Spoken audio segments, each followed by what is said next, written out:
Our next guest says the AI boom could fuel the S&P 500 by as much as 14%. Here at Post 9 to discuss, Goldman Sachs chief U.S. equity strategist David Kostin. Welcome back, sir.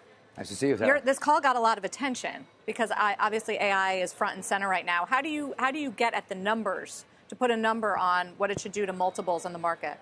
So, Sarah, it's definitely the number one question that portfolio managers are asking. And one of the ways we think about this in a structured form is to think about the translation between the productivity gains that AI may result in benefit companies and the profits and the level of earnings. And we think about a dividend discount model. We think about level of profits in the next couple of years and then the next 10 years, and ultimately kind of out years 11 to 20. And then there's a perpetuity in the long distance. And discounting all that back to today, what does that mean? Well, the impact of AI will benefit some companies, NVIDIA clearly, and some of the other tech giants benefiting right now. But longer term, the argument would be it raises the productivity for all companies and the margins and the revenue growth. And as a result, Sarah, you're looking at the value of the market today.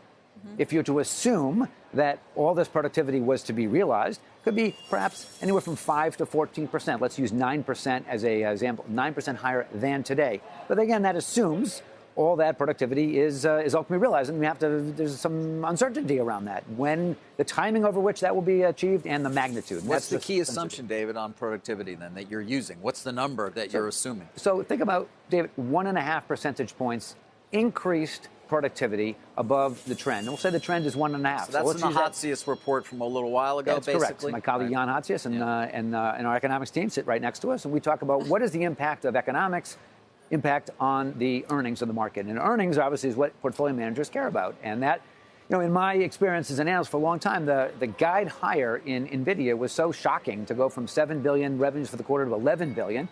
It really galvanized so many portfolio managers asking about, well, what does this mean for the broader market? And it goes to an issue, David, we've talked about before, which is that 50%, the return to 7 stocks is up 50% this year. The rest of the market basically flat, and only 30% of fund managers are actually beating their benchmarks, core, growth, and value managers. So that makes it a challenge. Those are the big largest stocks, largely viewed as winners in this AI. But you're talking about broader than just the tech stocks that are getting the benefits of the investment. You're talking about what? Banks, for instance, productivity everywhere, right? When you talk to the individual companies, individual analysts, every company talks about is focusing on ways in which that AI can benefit. Now, there's probably a certain amount of hype involved. Maybe it also doesn't materialize.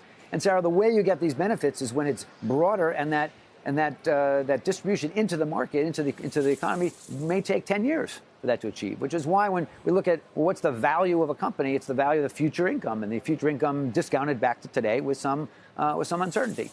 And that is a debate. Now, one of the issues is what may offset this. You could have higher taxes. And so all that incremental revenues, instead of inuring to the investors and the portfolio managers and the companies, could inure to the government in terms of distribution, and that would be a risk to that. That's why we have to think about discounting where some of those variables. Or the lost earnings from people whose jobs are displaced. Is that also folded into this?